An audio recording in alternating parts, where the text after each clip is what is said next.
Hello and welcome to the DrivingMaul show. Hi, I'm Paul. I'll be your host this evening, and joining me to talk about all things rugby, it's Mr. Stephen Harris. How are you doing, sir?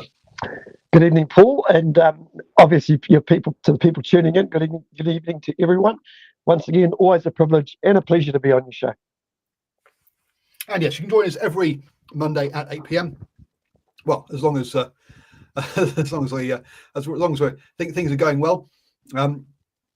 We can see that Stephen's had his finger on the pulse of real rugby in New Zealand, as he was up running the scoreboard for White and Matter at the weekend, and you might recognise one of those people, not just Stephen, but a rather famous All Black there stood next to you.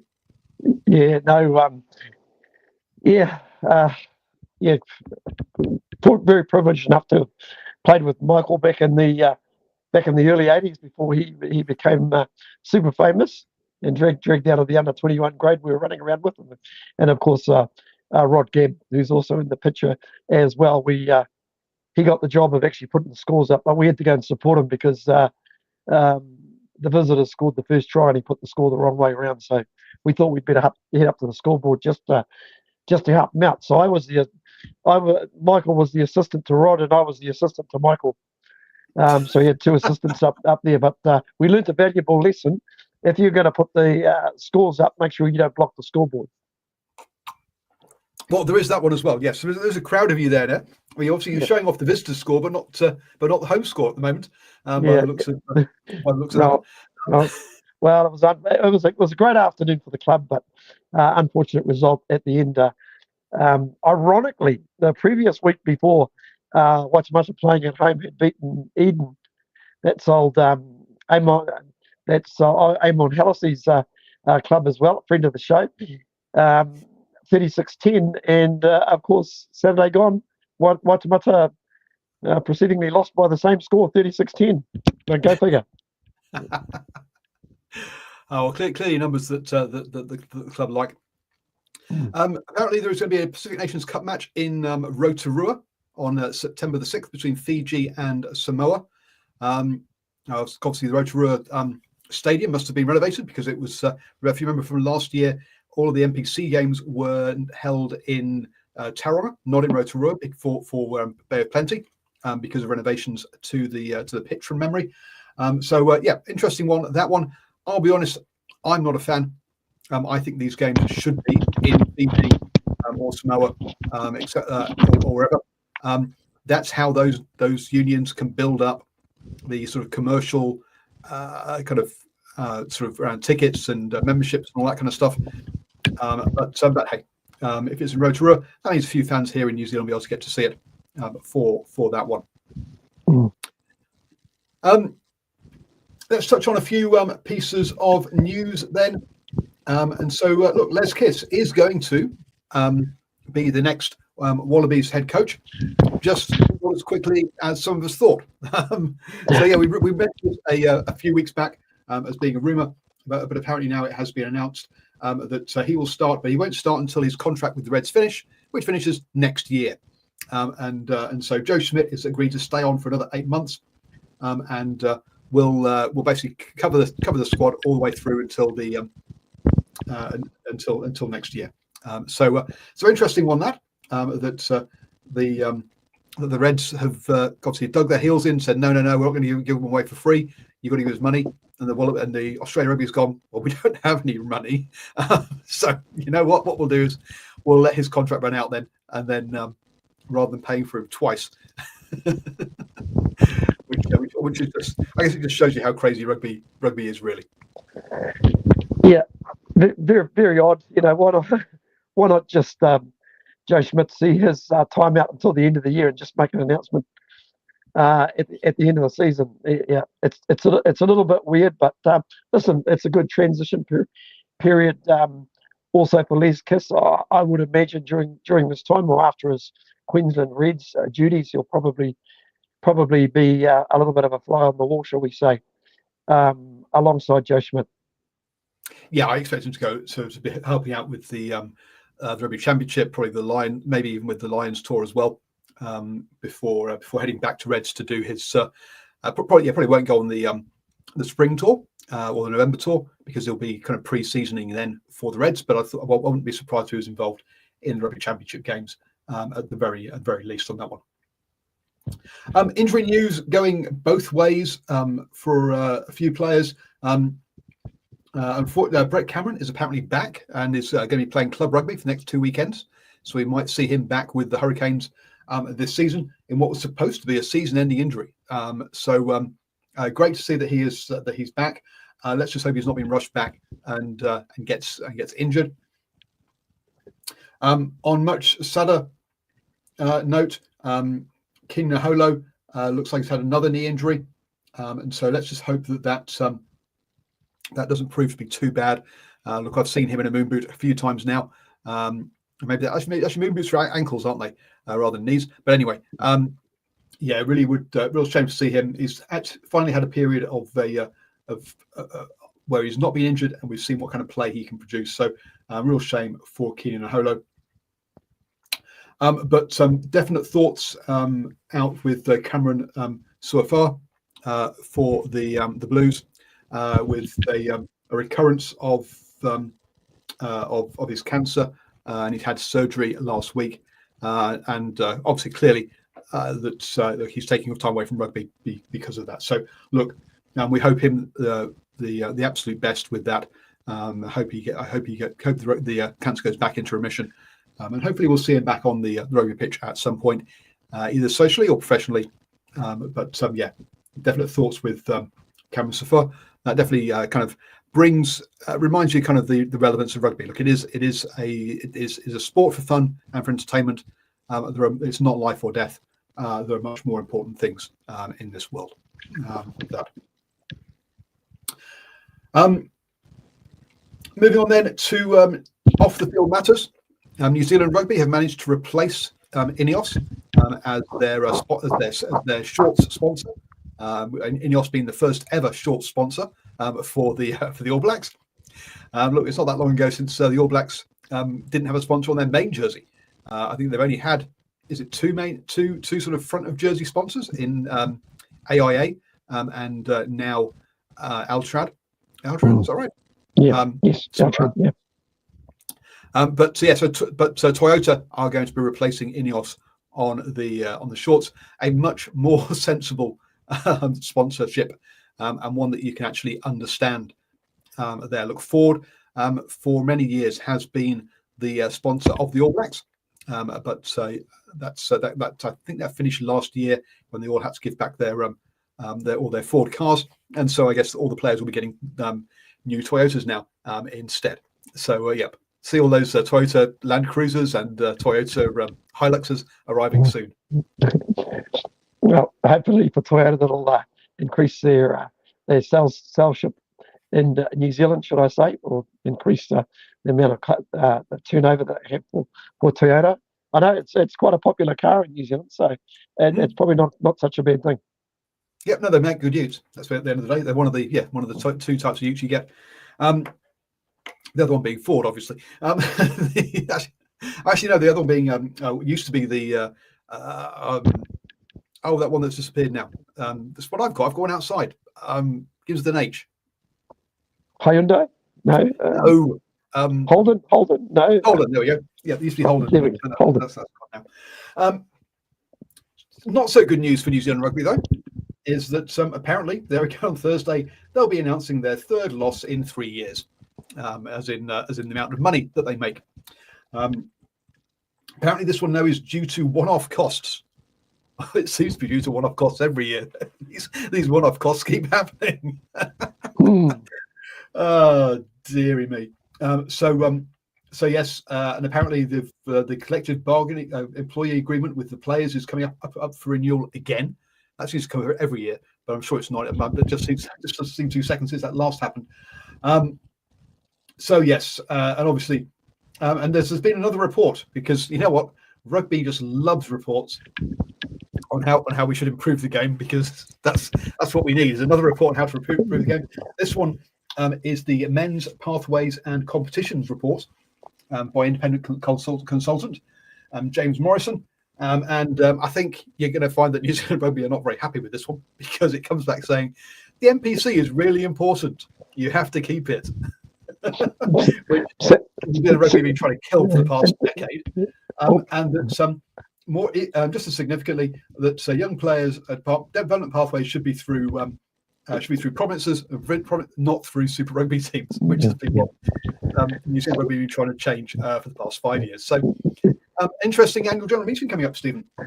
Yeah, it's almost as if New Zealand Rugby are trying to shop around for a consultant that will actually eventually agree with them. But unfortunately, no matter how many consultants they seem to find, they tend to come back with the same result. I don't know what this. You mentioned before these one-off costs. Well, maybe this is this one-off cost we're talking about. Paying a consultant. Yeah. Oh dear. So apparently, look, we've got a brand new board. There's only one board member left over, which is Catherine Savage, and we have a new, obviously the new head of the board is All Black David Kirk, who now lives over in Australia. So he's not even here to ooze and smooth and actually meet his stakeholders and talk to his stakeholders. No. The best place to manage New Zealand rugby is from Australia, apparently. So fantastic one there. But it just seems when you think New Zealand rugby just can't get more comical, they just seem to do it yet again, which is just so funny. Yeah, what I was going to say, when you mentioned news, was there a comedy aspect to this piece of news? Look. I'll be well, so folks, you might have noticed we haven't been as regular as we over the last couple of months. That's because I've not been in a great place, to be honest with you. So I need a laugh, Stephen. I need it to lift me up because yes, absolutely having a bit of a tough time this last few months. On that note, folks, you might have noticed I did used to do, for those who are older with the channel, will remember that actually I used to do some mental health videos as well. So I've obviously had my challenges in the past and still do. But one of my mantras at the moment is do something that your future self will be thankful for. Okay, so try that, folks. Have a think about that. Even if it's just things like, make your lunch tonight rather than rushing in the morning. We all do it with brushing our teeth and stuff. It's not all about, because obviously when you're 70, you'll be happy you've brushed your teeth because you've still got your teeth. So look at doing these things in advance. Not necessarily as big as going to the gym and making yourself fit all the time. Don't try to think of anything too big. Just mean things like making sure if I've got spare 5 minutes, rather than sitting down and chilling out, I'll actually do the washing up and stuff like that. Because hey, as I say, your future self will like it. So have a think about that, folks, about doing something that your future self will thank you for. So that's kind of the news and a little sidebar into mental health and stuff. Look, you've been talking to me about the Champions Cup, so we should very briefly have a look at that because I haven't looked at it, but you have been really kind of excited about by some of the results that we've seen in the European Champions Cup, because I think we're at the semi-final stage of this. And in the semi-finals, we had Leinster versus Northampton and Bordeaux versus Toulouse. And as you said, a couple of upsets in this one, with Northampton coming back, beating Leinster 34-37 after having a 12-point lead at half-time. It's got narrowed down and very nearly could have been Leinster just running out of time when trying to come back. Yeah, absolutely. Once again, some pretty odd decisions. Listen, for the good part of this game, Northampton were the better side, but just left the door open. And what makes this game even more fascinating? Three yellow cards throughout the game. Usually, if you're going to Leinster, there's going to be 3 yellow cards against your own team. You're basically pushing it up a little bit. But boy, what I loved about Northampton was their ability just to keep attacking and their attacks came from really strange places. Few of their tries were well taken long distance tries where they managed to open up the Leinster defence. And listen, right in the thick of it was this very promising loose forward Henry Pollock, who's only 20 years old. I think he's just played the one test for England. I reckon he could be an absolute bolter for this Lions to a Paul, because he just brings something different. I've already heard people mentioning him in the same breath as Richie McCaw, which is pretty incredible for a 20-year-old. But his energy, his ability at breakdown is really second to none. And right at the end, he disrupted a lot of the Leinster ball legally, shall I say, and just made a complete nuisance of himself at the breakdown. And when you consider he was up against a player who was a former player in the year, that's Van der Fleer, who's been a player of the year. Man, that's just such an outstanding performance. I thought, Alex Mitchell at 9 as well. Boy, he's class, isn't he? Him and Finn Smith, the first 5. I thought they manoeuvred their team around expertly and probably shaded their two Irish opposites. This is not a weak Leinster team. Once again, you got to question Leo Cullen not starting with Geordie Barrett. Well, I think brought Geordie Barrett on in the second half, and Barrett definitely made a difference to their attack. But I think it was just a case of too little, too late. But the oddest decision right at the end, Paul. They get a penalty.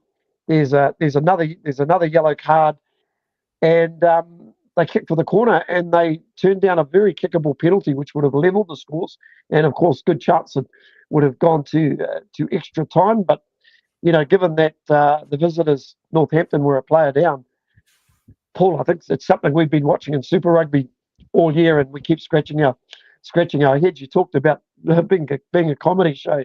It just gets better with some of the decisions that aren't being made on the field.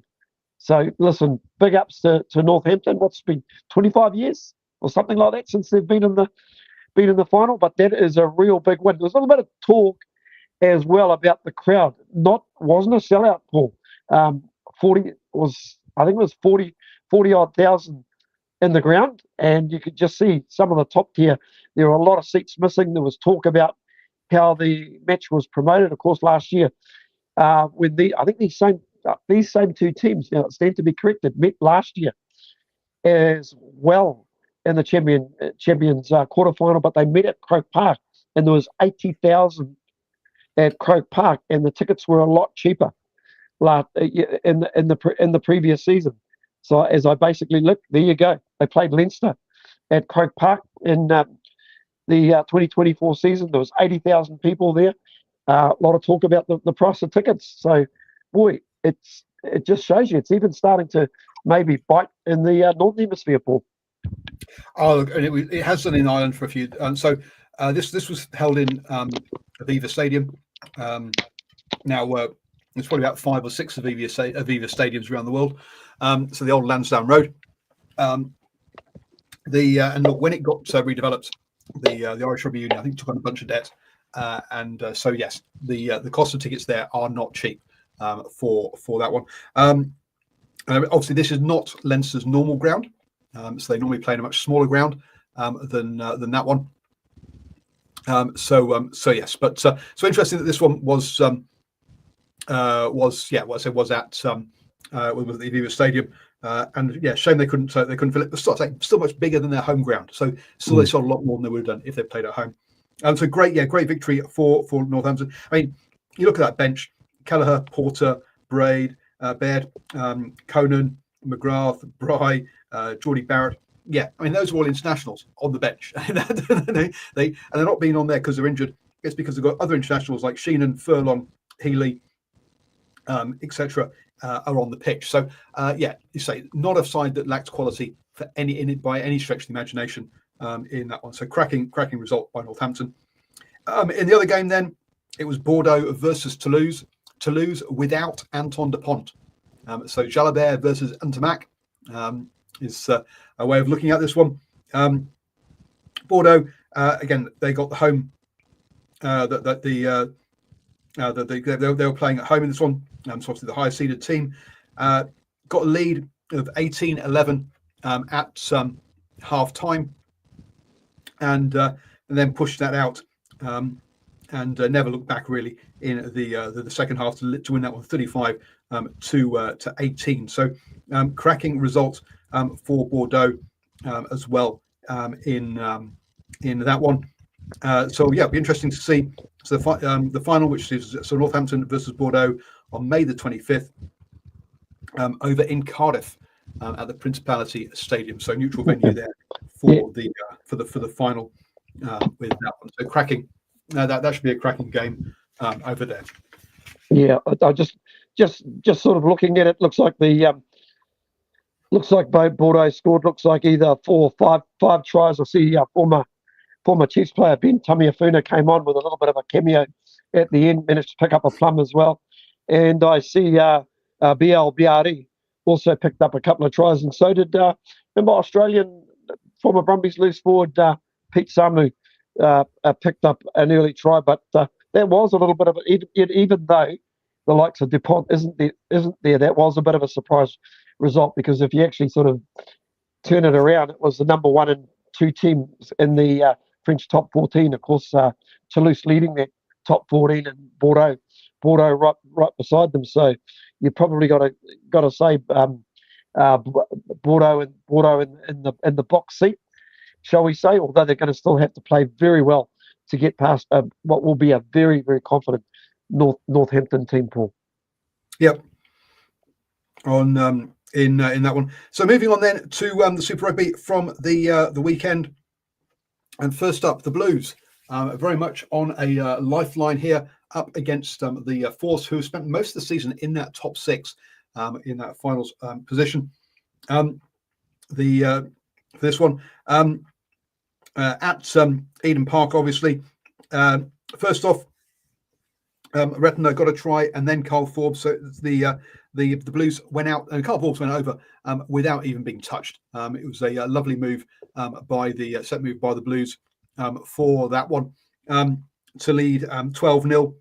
Tizano on half time did pull one back to make it 12-7. So it was still in touch at half time. In the second half, though, AJ Lamb comes on. And his first touch of the ball picks up a long pass from Bowden Barrett and goes over to score. Curtly Beale scores with one amazing offload in the corner. That was a lovely piece of skill there. But look, with Bowden Barrett pulling the strings, and we saw McFonnell go over with running a great line. Whilst on the Tribe Sports app, it says it's Barrett scored, Barrett converted. No, he didn't. Barrett kicked across for Carl Forbes to score another one there. And look, the Blues in this one were in control of this game, and did look to me like always going to win this one, which is definitely a situation they've not felt like they've been in for much of this season. And I think very much key in this has been getting Barrett back and getting the ball in his hands and letting him pull the strings personally. I think, Paul, it's fair to say probably from that 54th minute when McConnell scored, then they basically looked like they would pull away with the game. Because I actually thought that first half scoreline actually flattered the Blues. It was, of course, the Force that created so many chances, and a couple of guys who played really well were Carl Tizano, who rightly so scored a try, his 12th try of the campaign. So that what's that? Almost a try a game. Maybe he's got a couple of other. Yeah, crazy. The Force. The Force have played 11 games and he's scored 12 tries. He scored 11 games, 12 tries. So pretty amazing. You've got to say from Tizano. And I thought, for the second year running, we have a loose forward being the top try scorer in the competition. Yeah, crazy, taking that mantle away from Hoskins Tutu from last year. It's still a few rounds to go as well, but I suppose it's important for the East to keep scoring try for the Western Force to actually stay in this in this competition. I also thought Harry Potter was very, very good as well, and I thought at times the Blues were a little bit clunky in that first half, making a lot of handling errors. But yeah, as you previously said, Paul, just doing enough to basically win this game quite comfortably. Although I would imagine that Coach Vern Cotter, after the Blues were ahead comfortably, they'd banked the 5 points.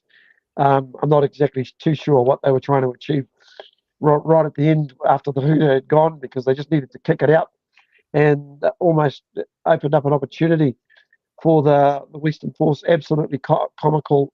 Sam Knock needed to clear it to touch, but decided he'd throw an inside pass to to Angus Talvao, who decided to kick it to touch, but ended up air kicking it and gave the Force that one more opportunity. Just absolutely unbelievable. And whilst Vern Cotter had a smile on his face, I think that there would have been a bit of grinding of the teeth under that smile, Paul. Oh, look, if it had gone the other way, I think you can see the humour in it if it works for you. But yeah, someone will be taking him to one side and having a very stern word with him this year about this one. Look, just get it over the line.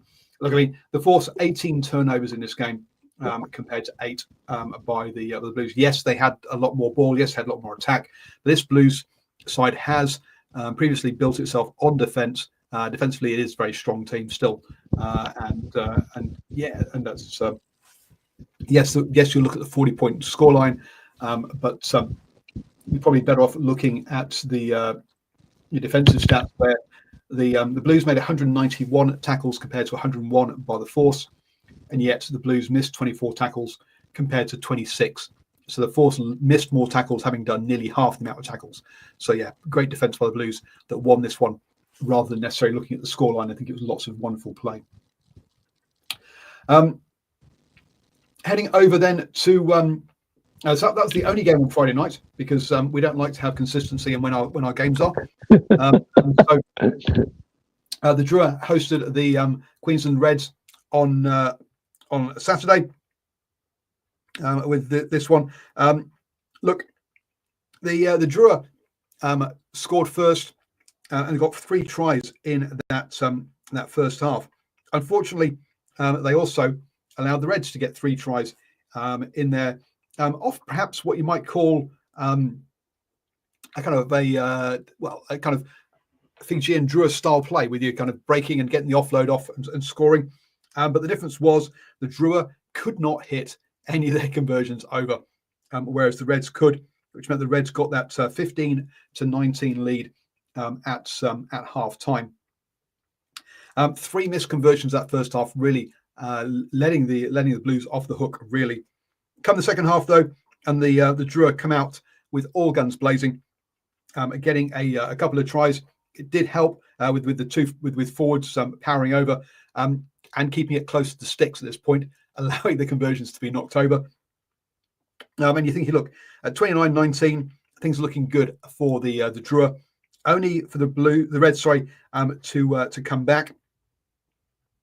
Getting 2 tries of their own, and also knocking over the conversions to take a 2-point lead coming in to the end, looking like the Reds have got themselves in a decent position. The Reds though turn over the ball, and it gets lost, and the Drua go on to score to win the game. Doesn't help that McWright got himself yellow carded towards the end there as well.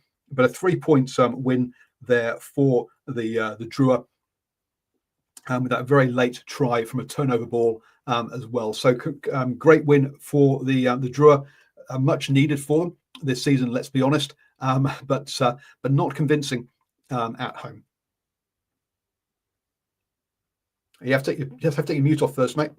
Yeah, it's probably a result that it's probably not a surprise at the end of the day. It's all been said before. Never easy going up to the islands to play, but I think the disappointment for the Reds is they actually got themselves in a position to win this game, only to relinquish it at the end. And there's probably not much more than you could say. Probably the only sort of saving grace, they walk away with a bonus point, pull from this game, but you've got to sort of question their ability to play away in this competition. Obviously, shown what they're capable of at home, but on the road, we are in a situation. If they are to make the finals, it's something they're going to have to address. Yeah, absolutely. I mean, they had this one under control, but they went and they went and lost. They lost this. This is one that they'll feel they lost rather than they got beaten because you said they did put themselves in that position to win it, and they should have done so. Heading across then to back to New Zealand, down to Wellington, where the Imperious Chiefs, who have been the side that everyone's been saying, hey, you know what, this is the side to beat this season, went down to the Hurricanes, who have been very inconsistent this year. Look, I mean, not helped by injuries in key positions, particularly 10. But having moved Love there, they do seem to have been moving in the right direction. But in the first half, that's all they could do was get Love penalties. So they could not get over the line as Daniel Rona got over for 2 tries. The second of which was an intercept as he ran free to head down there. So not really well. The first try was well worked, but neither side was able to really work tries in that first half. That try on half time meant that what had looked like being a very tight game at 9-10 suddenly became a 9-17 lead for the Chiefs. They've been very happy with that at half time. The problem for them, though, was, and especially look, as we've had several games this season where the Chiefs come out in the second half and absolutely dominated the game. Unfortunately for them, the Hurricanes played them at their own game, and Balin Sullivan came on and scored 4 tries. Now, look, these weren't individual efforts. This was him finishing off generally stuff that was made for him, as a good winger does. It didn't help by Sean Stevenson's yellow card.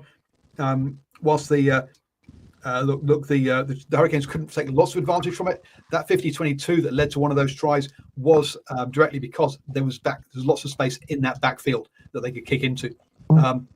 Balin Sullivan, look, they will be. I don't think he's buying the beers. I think he'll be buying him beers for getting them out of for really getting them out of jail for this one and keeping their season potentially on track. Yeah, listen, that first half, I actually thought the Chiefs actually dominated that first half with their defence. I thought their defence was stinging. It put a whole heap of pressure on the Hurricanes, forced them into mistakes, and possibly the best game I've seen this year from Samapeni Finau. I thought in those particular aspects, I thought he was very physical. And just leading from the front, and I thought that midfield that were doing a reasonably good job of keeping both Higgins and Proctor pretty quiet. Of course, when the Hurricanes lost Kini Naholo, I thought, gee, that might be a really big blow because he does offer something special. I must admit, it was a heck of a blow for me personally, because I actually replaced Balin Sullivan with Kini Naholo in my unbelievable in my fantasy team, because I thought, if ever Kini Naholo was going to get on the scoreboard, it was going to be against the Chiefs in this game. But boy, if you had Balin Sullivan in your fantasy team, you're winning, aren't you, at the end of the day? And I actually thought in the second half, there were times early in the second half where the Chiefs were actually winning the aerial battle, but all of a sudden, a few things started going their way. The more the Higgins Proctor combination came into the game, you just basically find the defence start sweating on those guys, and of course it just gave somebody like Ruben Love the opportunity to run the cutter. And boy, some of the stuff that he was doing with his kicking was on point, wasn't it? It was, absolutely. But I mean, look, here's a kid who is supposed to be a 15, who plays a bit of 10, who is now, who is playing, who is doing it with lots of comfort at that kind of level, which is very impressive. Let's be honest.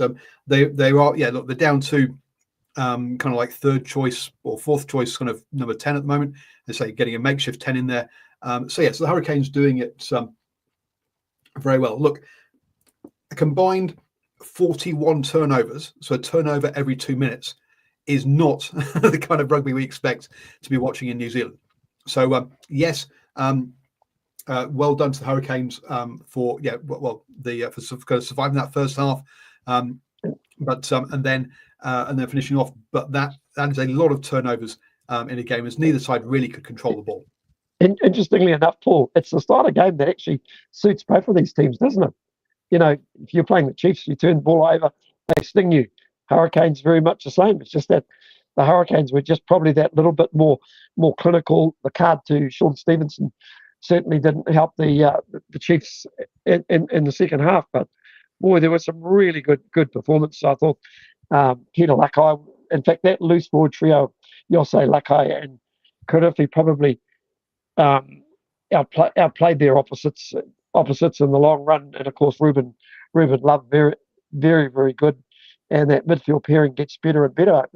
Probably a guy who's a little bit of was an unknown quantity a year ago in Super Rugby is Callum Harkin, and it's probably fair to say, Paul, he's probably your breakout player of the year in terms of the New Zealand sides in Super Rugby 2025. I know the likes of Kyle Preston down on the Crusaders once again came out of the blocks pretty strong, but I'm sort of looking around thinking about players that are out there. Maybe it's a question we can ask some of our viewers that are watching the show who they actually think the New Zealand breakout player of the year is. But I'm thinking Callum Harkin for mine is just played so well. There. I mean, Carter, the winger for the Chiefs, again, it's his first season out of sevens, and down in the Highlanders, I've gone blank.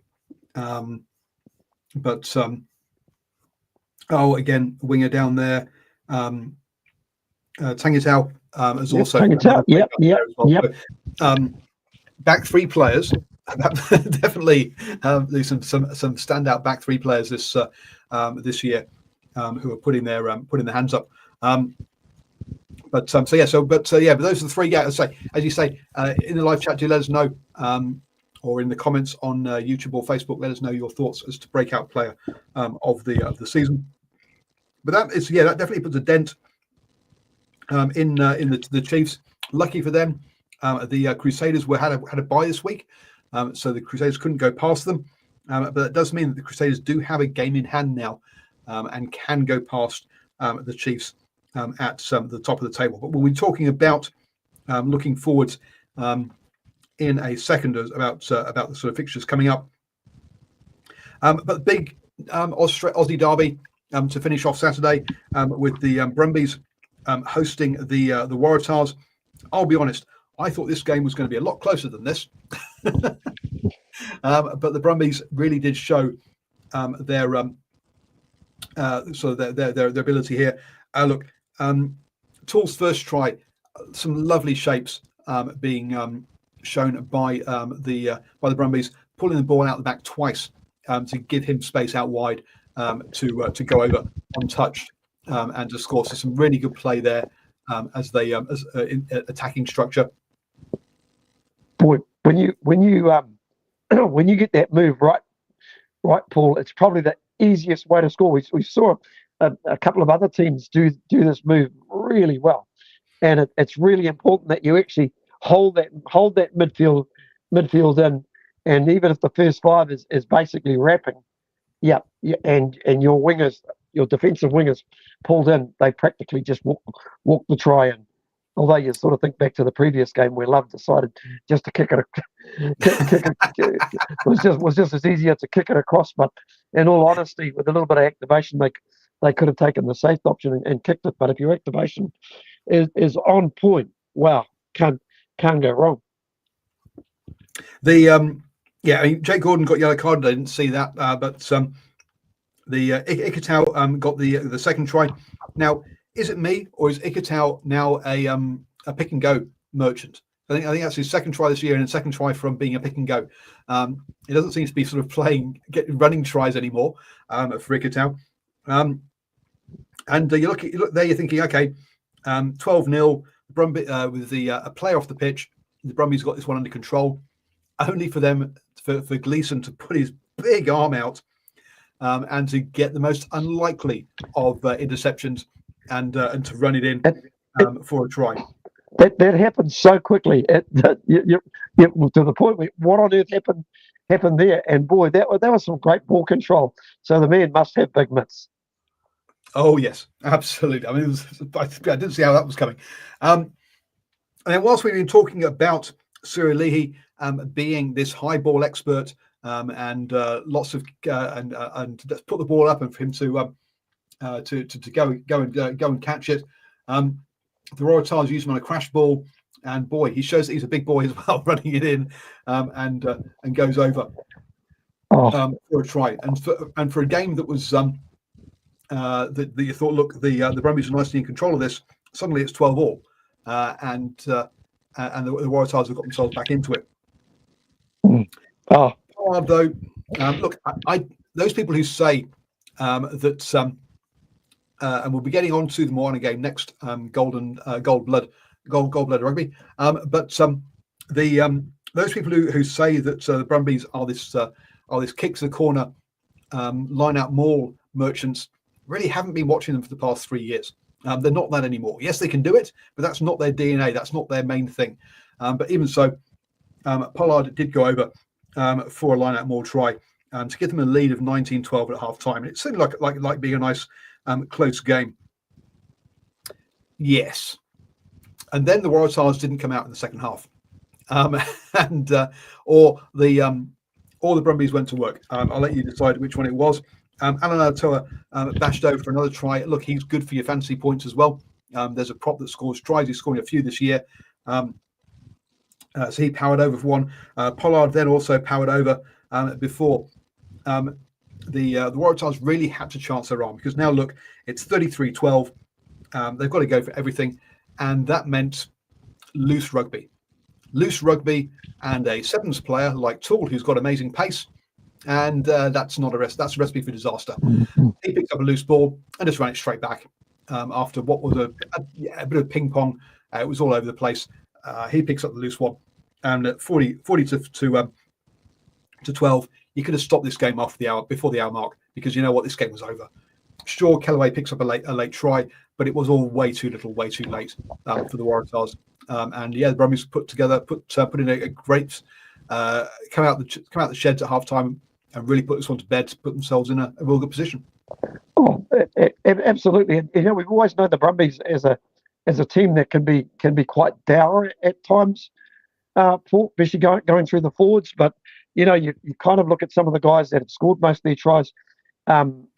Corey Toole has 8 tries, so he's in equal second place, ironically, with Pollard, who's basically scored a lot of tries coming off the bench this year. So that's absolutely crazy. And of course, a guy who we'll talk about in the next game, Miracle Whailangi, also sitting on eight tries as well. But of course, as we previously mentioned, Tazano up there with 10 tries. Lene Kitao sitting on 6 tries. They're definitely, and Muirhead on 7 tries. So they're definitely scoring tries out wide as well. Yeah, it's this idea that they're just a line-out maul team. It goes back to Pocock times practically. Sure, yes, they can line out maul. I mean, every team can nowadays, but they are much more than that. With your Muirheads and your Wrights, they also both got decent points as far as your fantasy points went this week. I mean, look, the 549 running meters by the Brumbies. That's a lot of running meters, and they kicked the ball more than the Waratahs did as well. So yeah, a lot of attack from them this week, and we saw that with that scoreline. Final game there was on Sunday with the Highlanders hosting Moana Pacifica, and this again a game that could put Moana Pacifica in the top 6, and a game that the Highlanders really had to win to have any chance of making the playoffs this year. Rasmussen Neepkins, has come back from injury and is playing absolutely great at the moment. Look, he's removed those yellow cards that we first saw from him when he first came into Super Rugby. I don't think he's had one yet. I don't remember having one yet this season. Now, admittedly, the opening try that he scored came from Moana Pacifica trying to play out of their own 22, which is a bit silly in that one. Too adventurous for them. Danny Twala then did bash over for a try, and he also created the second one, by the way. But in between those, Jonah Lowe picked up a try, but still with a penalty, a long-range penalty from William Havili at half-time. That meant that Moana went in with a slight lead of 12 to 17. And then it all got a bit crazy in the second half. William Havili, look, he puts the kick goes up. He comes in, tackles a player. There is a very slight drop by the person, by the player who caught the ball. But to my mind, William Havili was way too high, and hence why he got the shoulder to head contact, picking up the yellow card. I'll be honest, I didn't see where the mitigation was. I think he got very lucky that didn't get upgraded to a red under review. You've got to come lower than that when you're taking out the player, and there's just no need to go at that height. You're much better, actually, to go into the solar plexus and just fold the guy. He's much that way. There's a good chance he's going to knock the ball on because you're going beneath the ball. By going at that height, you're wrapping up the ball, you're wrapping up everything. You're not going to get that knock on. You're not going to get anything. So to my mind, he got that all wrong, and he was lucky, as I say, to get away with just a yellow card. But in that time, whilst the Highlanders did pull off a penalty because, with Havili off, there was just nobody dealing with high kicks for the Moana. They just let it bounce, and that was just awful. But you know what, Captain Fantastic came to the rescue. Last weekend? I think it was, where Artie Surveyor's try got pulled back and was disallowed. This time, this time it counted. He didn't chip over this time. He got it through instead to go and collect it and score to put his side into the lead. Only for Jonah Lowe to come back, score again, and the conversion evened things up at 22 all. Miracle Failangi then scored out wide. He's having a fantastic season for a player who was picked out of club rugby in, I'm going to say Samoa. I think it's Samoa, isn't it? It's not Tonga. Yes. World Rugby put together a combine, and as far as I'm aware, he's the only player that's been taken out of one of those combines. But boy, oh boy, he has he really has gone from strength to strength. Apparently, he did play sevens before at international level, so he has some pedigree. Oh, very much so, and it shows in the way he plays. Paul, he just got that great acceleration. Once he beats the first tackle, he gets you well behind the advantage line. And boy, if you're another forward running off him, boy, you're going to score some tries. And the great thing is, look, if there's him and Ardy lined up in the backfield, which one do you cover? It's giving Ardy a lot more space as well. It works both ways. Look, a line-out maul try got the Highlanders back in front because Pellegrini wasn't great with the boot, and he came on at half time to replace Garden Bashop,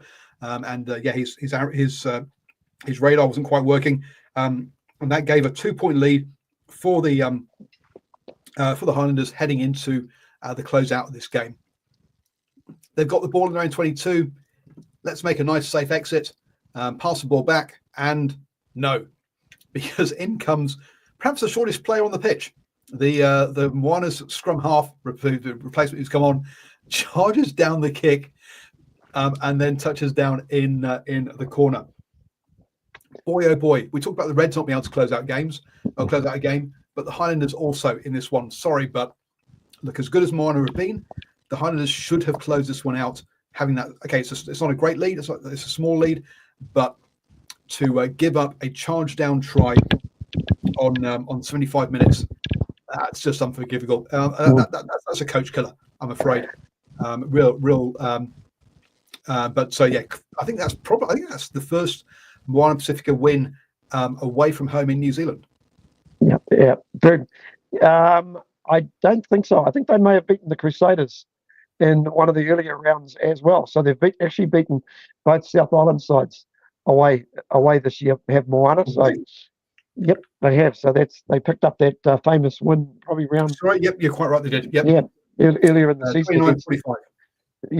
That used to be a little bit of an issue with Moana. You think back to those two real early games that they lost, which they should have won. The one to the fourth, I think, was that the very first game of the season.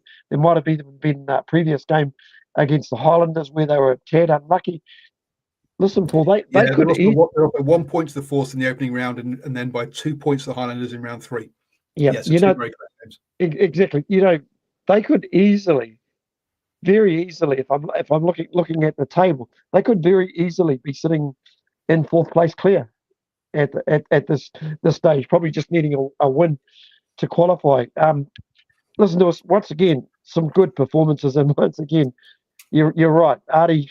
I heard them talking on radio today. What sort of name would you give him? But I'm a great believer when we're talking great players. We just know them by either their first or their second name. If you're talking about Jonah, you knew who Jonah was. If you're talking about McCaw, you knew who McCaw was, even though it was the second name. Artie is just playing some of the best rugby I've ever seen him. Is it an irony that he's actually playing this rugby at seven, Paul? That's a question. That's another question we could actually throw out there, because man, he's just getting some unbelievable turnovers. Listen to some other good performances from this Moana side. I thought up front Chris Apua had a very, very good game, always getting over the advantage line, and amazingly, I think he actually played close to 72 minutes before he was replaced by the big former Melbourne Rebels prop Famasili. Yeah, Famasili, who came on with about seven minutes to go. So, man, what a shift by Chris Apua. I thought he was very good. I thought Sam Whailangi was good. Tupo Taialoa didn't get the go forward you see from him, but once again a very physical individual, and I just thought in the backs, I also thought Tuala was very good at 12. Yeah, I think it brings a lot of organisation to that back as well, the back line. I've seen someone suggesting that Pellegrini and Garden Bishop should play 10-12. I'm like, no. You've already got William Havili at 15, who is a 10, who's a playmaker. You don't need 3 playmakers on the pitch. You just need 2. Right? You don't need 3. I agree. So I think that's a bit over the top on that one. But yeah, if we look at how Moana Pacific have gone, back in 2022 they got 2 wins. In 23 they got 1 win. Last year they got 4 wins, and this year they got 5 already. Okay, with so look, they are heading definitely in the right direction, which is great. Great to see on that one. So where does that leave us then? Having a quick look at the table. Despite their loss, the Chiefs remain top of the table on 37 points, but the Crusaders are also on 37 points in second place with they've played 1 less game. They could obviously it's in their hands now rather than in the Chiefs' hands. Next up comes the Brumbies with that win that gets them within 3 points of those 2. So on 34 points. Another 4 points back are the Reds, who have lost a bit of ground with that loss. So they've got a losing bonus point though. The Hurricanes with that win are up to 5th now on 26 points, so just 2 points behind the Reds. Moana Pacifica with their win are into the top 6 on 24 points, so just 2 points behind the Hurricanes. So for so long we've had 4 Australian teams in the top 6. We're now down to just 2 with the Brumbies and the Reds, as the Force and Waratahs have dropped out of that now. In 7th place are the Blues on 22 points, just 2 points outside of the playoffs. but on the same number of points as the Western Force. So both on 22 points. The Waratahs on 21 points, 1 point back. But again, they have also got a game in hand. So they could climb into the top 6 if they win that game in hand. The Highlanders, though, look, they're 6 points off the playoffs. I think we can probably call it now that they are not going to make it. And the Fijian and Drua, even with that win, are still 3 points behind the Highlanders on 15 points there. So look, 2 wins in the last 3 games is great news for the Fijian and Drua. But let's be honest, they've let themselves down far too much in the earlier part of the season for them to have any hope of getting of really climbing in much higher than where they are now. So we're 4 rounds left of the competition, and the schedulers have decided, you know what, with 4 rounds to go, we'll put in as many rest weeks as possible, which just does my head in. We only have 4 games next week. We're supposed to be crescendoing to the end end of the regular season, and you go and take 3 teams out this weekend. So Moana, Pacifica, the Highlanders, and I've gone blank. Moana, Pacifica, Highlanders, and the Hurricanes are all taking this week off. Round 14, we go back to 5 games. Round 15, the penultimate round, we're back down to 4 games again. So 3 teams again have a bye. What are you doing? 2 rounds left of the season, and you're resting as many teams as possible? That's a joke. The final round, luckily, is 5 teams, thankfully. But yes, I really New Zealand rugby does not help itself. Yes, there's been lots of talk about how the TV numbers are good, and how and they're really happy with attendances. But look, attendances still are around the sort of 9,000-10,000 for good games. You look at the Warriors or the Phoenix; they're getting 15,000. So look, this is there is still yes, we're better than we were. But that's because we dropped to a really low level about 2 or 3 years ago. And I'm not, and this, forget COVID and closed games. It just got to a really close. So hopefully it'll be around that. Simon says, I'm guessing this is all built around international team restrictions. No, I don't think it is. It's down to they've got this many games in this many weeks, and it's just badly designed. Sorry. If you look at the NRL one, they cram all of their weekends where there are less games around Origin in the sort of middle of the season, not towards the end of the season. So yeah. Looking forwards though, let's try and actually look forward and actually enjoy the 4 games we have this coming weekend. On Friday we kick off with the Drua versus the Blues.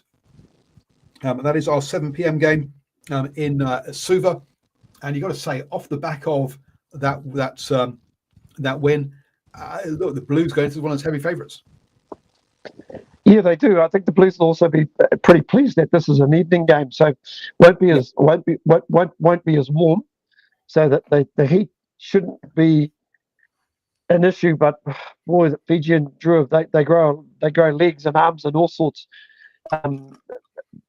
Back in Fiji, the Blues will have to be right on this game, right on their game. Listen, I think the Blues are still playing for their lives in a way. I think they can possibly afford a loss, maybe, but I'll tell you what, I think a win would put them in a very good position to carry on and cement themselves in the top 6. So I'm picking the Blues win. The Blues have got 3 games coming up. They're away to the Drua. To me, this is a must win. They then are away to Moana Pacifica. But look, I mean, that's in North Harbour Stadium. It's not really away, is it? And then they have a bye in round 15 before round 16, whilst they host the Waratahs. I think that is a relatively soft finish to the season, and also gets them against 2 of the teams that are fighting them for those last playoff places. The game against against Moana Pacifica, that's a 10-pointer, as is the Waratahs, really. They're sort of 2 of the teams that are challenging from the first. So it's in their hands. The Blues are $1.40, and I can't look past that. Look, the Drua traditionally have been good at home, but they haven't been this year. I'm sorry. Even last weekend where they beat the Reds, it was because of a turnover late on. They were lucky to get away with a win from there. So, Blues all day long, me. And then a cracker of a game. Waratahs versus the Reds. This could be we're talking about must-win games. This is where we're talking the Waratahs. This could be where the Reds can kill off the Waratahs season. To me, the Waratahs are playing every round from now on. They've had their byes. They've got the Reds, then the Crusaders at home before they before they travel to the Force, and then that final round against the Blues. So, look, that Crusaders game is not easy as well. So again, this is one that the Reds need it before that. Otherwise, they're going to slip into that battle of are they going to make it? Aren't they going to make it? And the Waratahs need it because otherwise, I think they're pretty much their season's over. Given that the Reds haven't travelled that well, I'm actually going for the Waratahs. I'm picking an upset here. That will be an upset. The Waratahs at $2.45. The Reds at $1.50.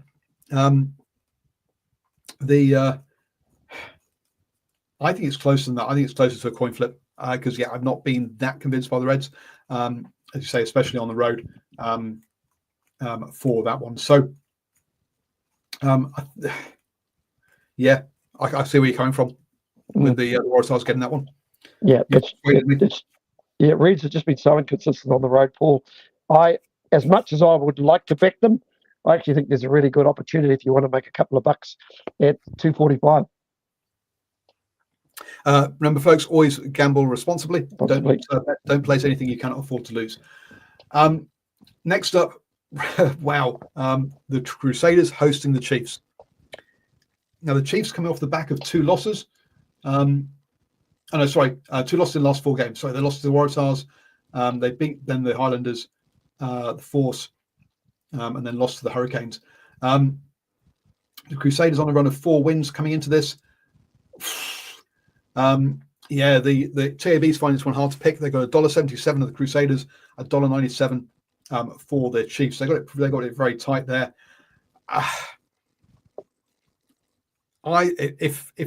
The Crusaders look, they've lost Kamara. They're number 10.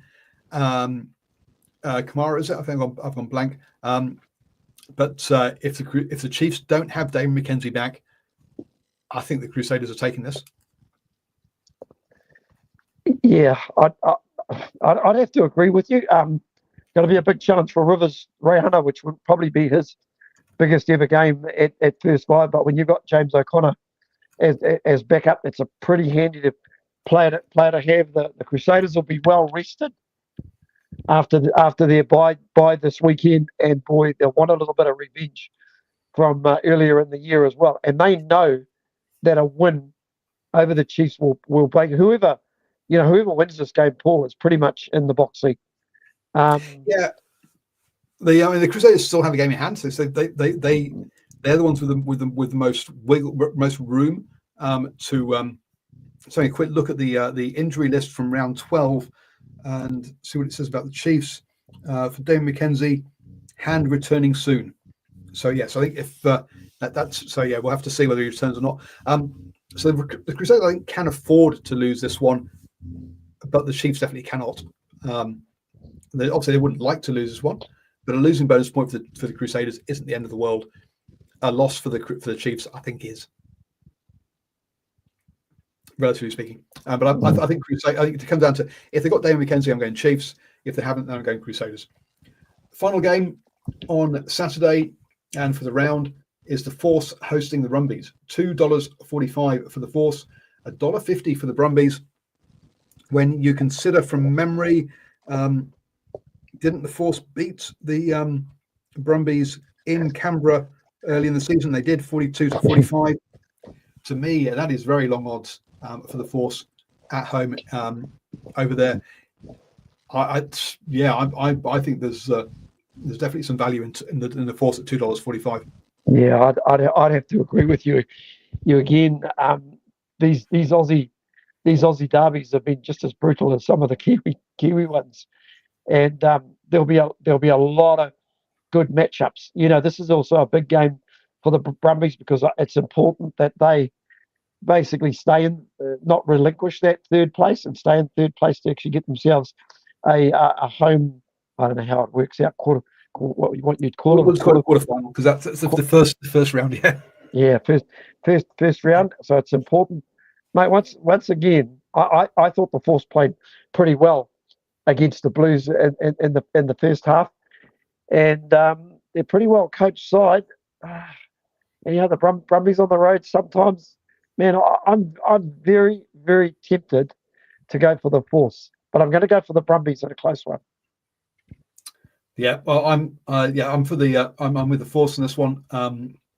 I think to my mind. So yes, so that's the upcoming games, folks. Do join us next Monday at 8 p.m. as we'll have a chat about those 4 games. And remember my message from earlier: do something now that your future self will thank you for. And good night, everybody.